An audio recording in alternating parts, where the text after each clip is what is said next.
Seekor kucing emas dilepas liarkan kembali ke habitatnya di kawasan hutan Janto, Aceh Besar.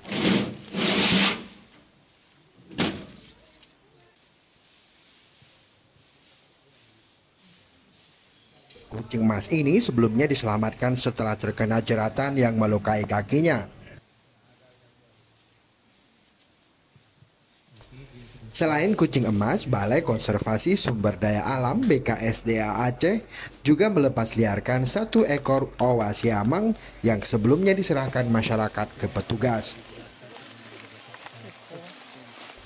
Kedua satwa tersebut sebelum dilepas liarkan ke habitatnya telah menjalani proses rehabilitasi, perawatan secara menyeluruh dan adaptasi agar satwa tersebut dapat bertahan di alam liar.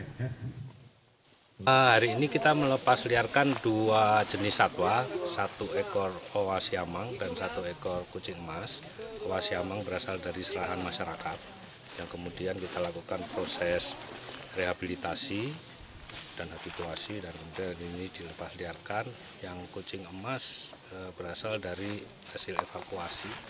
Jadi kucing emas terkena jerat di kaki, kemudian kita rawat dan kita lepas liarkan. Setelah dilepas liarkan kembali ke habitatnya, kedua satwa itu terus dilakukan pemantauan oleh petugas resort di lokasi hutan konservasi. Keberadaan kucing emas dan owa siamang saat ini rawan dari perburuan. Manusia menjadi ancaman terbesar bagi kedua satwa dilindungi itu untuk dijadikan sebagai hewan peliharaan. Tim Liputan Aceh Video.